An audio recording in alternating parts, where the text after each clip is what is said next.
तेजस्वी जी को यही सलाह दूंगा कि अभी उनके बस की राजनीति नहीं है। वो पहले जाएं, 10th क्लास में एडमिशन लें और उसके बाद 10th क्लास पास करके आए, तब राजनीति करें। रणछोड़ बने हुए हार गए तो कहेंगे जे वोट चोरी हो गया, तो चोर मचाए शोर। केंद्र में मंत्री है भाई, देश के नेता है, और चिराग जी ने स्वयं कहा है वो देश के नेता है, मोदी जी के बगल में बैठते हैं। आदाब, नमस्कार, मैं हूं सालिक, आप देख रहे हैं मंथन टुडे। हमारे साथ मौजूद है मिथिलेश तिवारी, बैकुंठपुर से विधायक और दूसरी बार विधायक चुन के आए हैं। सबसे पहले सीधा सवाल, आप इस जीत किसको समर्पित करना चाहिए? बिहार की 13 करोड़ जनता को, हमारे अपने करोड़ों कार्यकर्ताओं को, एनडीए के संयुक्त नेतृत्व को, और हमारे प्रधानमंत्री आदरणीय नरेंद्र मोदी जी को, और बिहार के माननीय मुख्यमंत्री नीतीश कुमार जी। आपको लोकसभा में भी मौका दिया गया, विधायक रहते हुए लोकसभा में भी मौका दिया गया। ऐसे में क्या लगता है, आपको मंत्रिमंडल में शामिल किया जा सकता है? मैं भारतीय जनता पार्टी का एक संतरी के रूप में ही खुश हूँ।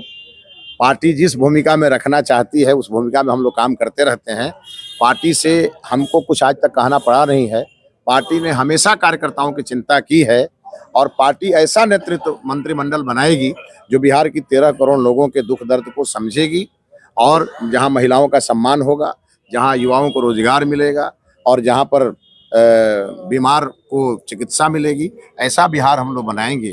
क्योंकि बिहार की जनता ने हम लोगों का दामन खुशियों से भर दिया है, तो अब बिहार की जनता को लौटाने का समय है, और इसीलिए हमारा एनडीए का नेतृत्व बहुत गंभीरता से विचार कर रहा है, और निर्णय बहुत अच्छे आएंगे।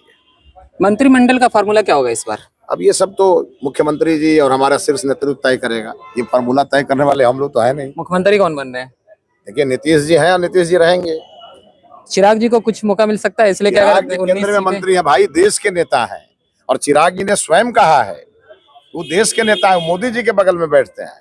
कई बार केंद्र से निकल करके मोदी जी के बगल में बैठ करके जो व्यक्ति जो खुशी का अनुभव कर रहा होगा, वो खुशी छोड़ के कोई आएगा? माई बहन योजना की बात कर रहे थे तेजस्वी, और आपके क्षेत्र में ही राखी बंधवाने पहुंचे थे।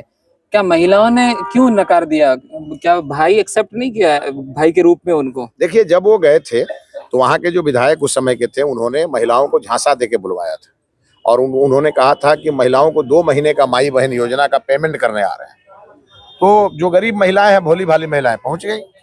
9 घंटा देर से गए, 9 महिलाएं तो वहीं बेहोश हो गई।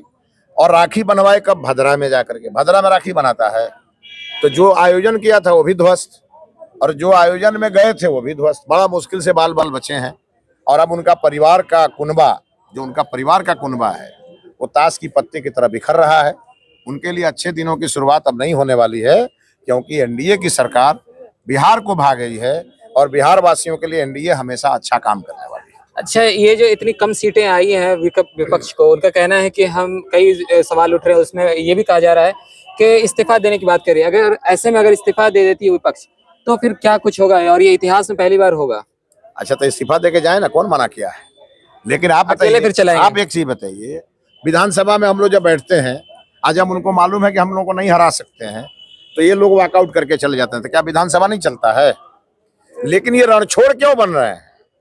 एक हमारी पार्टी है, जब हम केवल 2 थे तब भी हमने लोकतंत्र के उस ऊंचे मानदंड को स्थापित किया। ये इनको भी करना चाहिए।